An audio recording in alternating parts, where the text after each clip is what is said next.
Good morning guys! Happy Tuesday! Ayun, naglagay tayo ng chemicals sa pool para medyo umano siya, yung mga dumi matanggal. So naglagay tayo ng chlorine para sa maghapon nakababad siya, pagkatapos kinabukasan iba-vacuum. Ganun yung guys. Naglagay ako ng 2 kilong chlorine. Tapos, para magdamag yan, nakababad yan. Lahat ng dumi, yung mga naiipong dumi, kasi di ba kahit wala namang nag-swimming, walang nagamit ng pool, dapat nililinis siya. So, hinalagyan natin siya ng chemicals, ng chlorine, tsaka yung isa pa, yung dalawa pa. Tapos, mababad mo yan maghapon, mababad mo hanggang magdamag. Tapos kinabukasan, hindi mo na siya lalagyan. Halimbawa, lalo na kung may gagamit, kung may magsiswimming. Hindi mo na siya lalagyan kasi syempre may magsiswimming na yun. A day before. So, pero bukas, wala naman kaming renti. Meron kaming renti Saturday, Sunday. So, bukas, para malinis namin. Malinis, mabacuum ulit ni Brian. So, nilagyan natin ngayon para maghapon, magdamag, nalilinis. Ayun. So, nilagyan natin siya ng chlorine. 2 kilos na chlorine. Tapos, nakababad yan maghapon. Tapos, magdamag. Tapos, kinabukasan, iba-vacuum natin. Para malinis na malinis. Malinis siya. Para yung mga dumi-dumi. Kasi, syempre, nililipad yung mga dumi dyan. Ilang araw yan, diba? Pero kahapon na vacuum ni Brian eh. So, ngayon, hindi siya mag-vacuumin kasi nga, tinitreat natin. Lagyan natin siya ng treatment, nililinis. Maghapon niya, malilinis na yan sa chlorine. Mawawala lahat ng mga dumi-dumi. Ayan, tapos bukas, iba-vacuum para yung mga duming naipon, lalong mawawala, malilinis. So, ganyan yung treatment sa pool. Ayan. Pero malinaw naman siya. Malinaw naman, ayan. Kaya lang, ganun talaga yung ganun talaga yung paglilinis, pag-aalaga sa pool. Kailangan mo siyang lalagyan ng ganyan. Lalagyan mo siya ng chemicals. 3 klaseng chemicals na nilalagay dyan. Para hindi madumi. Tapos bukas yung pinaka-final, iba-vacuum. Hinilagyan natin ng mga chemicals yan ngayon, maghapon, tapos magdamag, tapos bukas, ang is iba-vacuum natin yan. So, iba-vacuum yan. Sarado muna natin itong yung mga dito nag-aano to eh, yung mga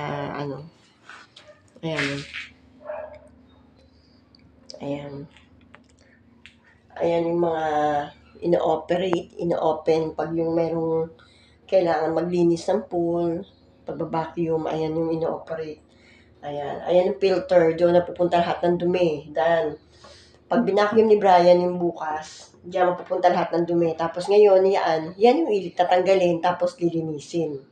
Yan yun. Alam nyo ba, nasira yung filter nung nakaraan? Alam nyo ba kung magkano yung pinaka-filter, kung magkano binili ko? Kulang-kulang 15,000. Yung pang-filter sa loob na nililinis, na tinatanggal. Kasi yun, parang lambat, parang lambat na, or damit ba, parang katsa, parang ganun eh. Yun yung ginagamit para ma-filter lahat ng dumi. Diyan na i-stack ngayon, lilinisin mo naman yun. So, yung ganyan dati, kabibili ko lang, almost 15,000 ang bili ko. Yung nasa loob niyan, 15,000 pinalitan namin para mas malinis yung mga dumi, masala. Kasi pag yung talagang hindi na makalinis yun, kailangan talagang palitan ng filter ng halagang 15,000 guys. So, ganun kagrabe ang maintenance. Ayun, ganun kagrabe ang maintenance dito sa pag meron kang swimming pool, resort, ayan, ganun. 15,000 yun. Kasi hindi ka pwedeng bumili ng murahin. Kailangan parehas yung brand, Hayward. So, ayun. Kailangan natin bumili ng sakto. Hindi pwede yung putyo-putyo ba. Kailangan ganun. So, nagkakahalaga yun yung filter na yun, nagkakahalaga ng 15,000. So, ayun, isa sa mga nasira nung nakaraan. Kaya medyo sumakit ang bangs natin kahit wala tayong bangs. Ayan. Tapos ito. Ito, sumunod naman nasira. Itong pang ano. Ano ba tawag dito? Nakalimutan ko na ito. Ito. Ito naman yung sumunod na sira nung nakaraan. Ayan. Ayan o. Ayan. Ito naman yung sumunod na nasira nung nakaraan. Itong takip na to. Alam niyo ba, takip pa lang magkano na? Inaabot na ng 8,000. Takip lang yan. O, diba? Ganon kagrabe ang mga paggastos dito. Pag may pool ka, pag meron kang minamanage na ganito, sobrang mahal. So talagang nakakawindang pag may mga nasisira. Kaya sabi ko kay Brian, sobrang ingatan niya pag nag-ooperate siya dito. Kasi once na may masira, hindi lang 100 pesos, hindi 200, hindi 300, hindi 500, 1,000 ang usapan guys, 1,000 ang presyo. Kaya kailangan talaga, pag nag-ooperate dito, super ingat. Yun ang number 1 na binibilin ko kay Brian. Hindi ka basta yung magtatanggal, mag-iikot na mga yan. Kasi yung mga barbula-barbula ang tinatawag. Ayan, no? Kita niyo yung mga red-red? Yung mga inaano na yan. Hindi pwedeng basta ka dyan iikot-ikot na. Pag yan na nasira, buo na yung papalitan mo. Kaya yun yung mga sinasabi ko kay Brian, binibilin ko. Dapat ingatan. Kaya nga, meron pang isang sira, so kailangan ko mapalitan yun. Yung tangke ng tubig, yung pinaka-tangke ng motor ng tubig, yung tangke niya. So, kailangan ko naman ng 4,500 para mapalitan ko yung tangke lang ha. Pinaka-tangking maliit lang. Diyos ko po, ilang ounce lang yun. So, kailangan kong palitan. 4,500 nag-canvas na ako. So, sa ngayon, wala pa akong pampalit. Nag-iipon pa ako. Kasi nga, may mga event kami ditong Saturday, Sunday. Hopefully, pagbayad ko ng kuryente, may matira, makabili pa ako nung kailangan na palitan ulit. Ganun kagrabe ang maintenance dito guys. Kaya yung iba akala nila, pag nagmamanage ka nito, tapos pag may nag-rent, akala nila marami kang pera. Hindi nila alam, ang kapalit naman nun may mga nasisira dito. Sobrang mahal ng gastos guys. Kaya ganun kagrabe.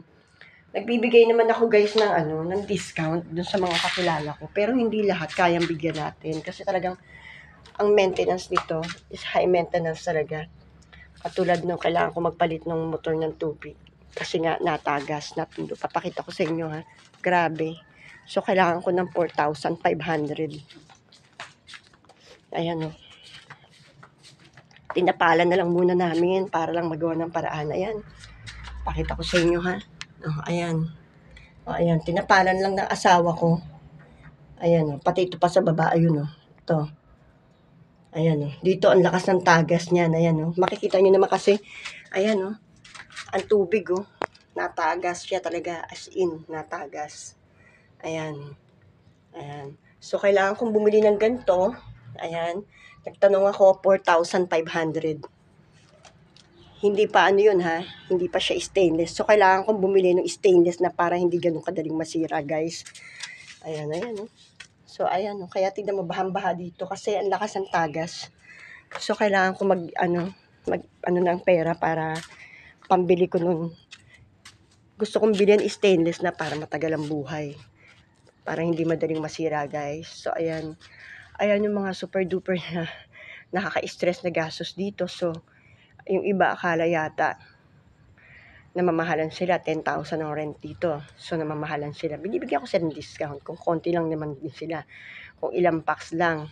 Kung 30 packs pababa lang. Okay lang, nagbibigay akong discount. Pero, hindi lagi. Kasi katulad niyan, sobrang mahal ng mga maintenance.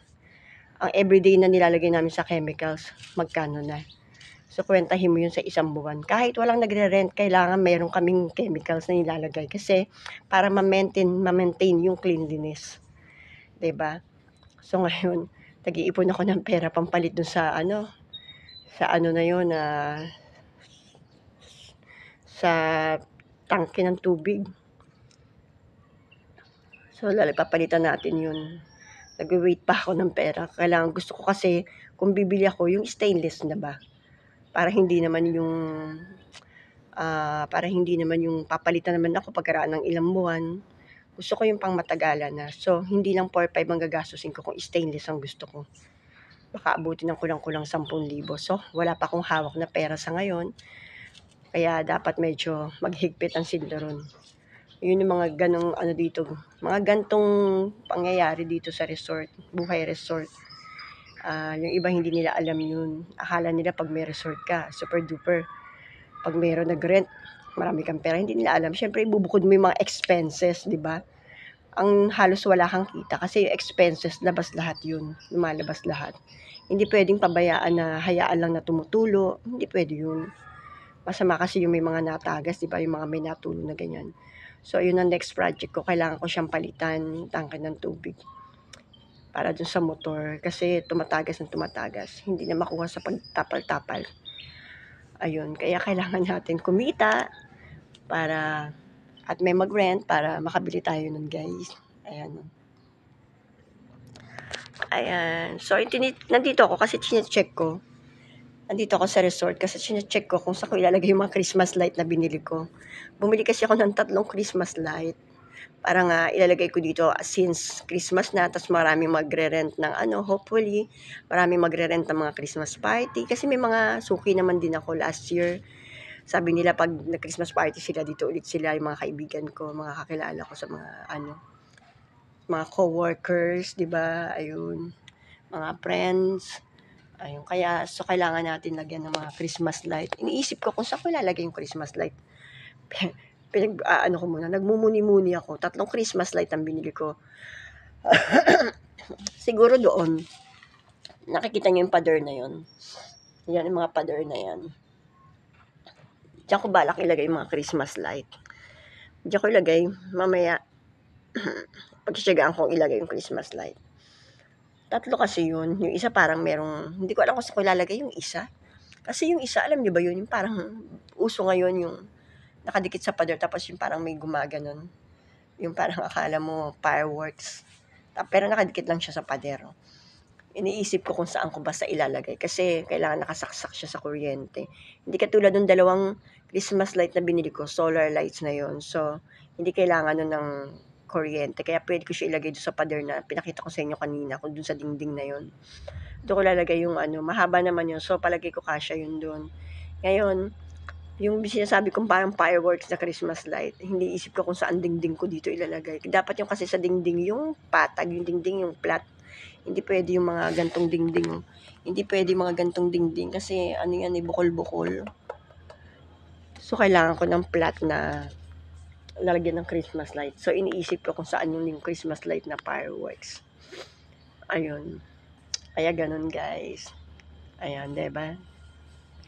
Iniisip ko kung dun sa sulok na yun, pero hindi kakasya kasi yung Christmas light bilog, tapos may mga pag-ganon siya. May mga parang salabat na ganun. Kaya iniisip ko kung saan ko siya lalagay. Ayun. So, ayan na guys, yung pinag-iisipan ko. Kaya kanina pa ako nakatambay dito. Hindi pa nga ako nag-aalmusal, hindi pa ako nagkakape. Pumunta ako dito na maaga para alamin kung anong dapat gawin, diba? So, ayun, nagugutom na ako, guys. Magkakape-kape muna tayo, ha? So, mag-coffee muna tayo. Coffee break. Almusal muna tayo. Hindi ko alam kung anong aalmusalin. Bahala na. So, guys, ayan na muna for today's video.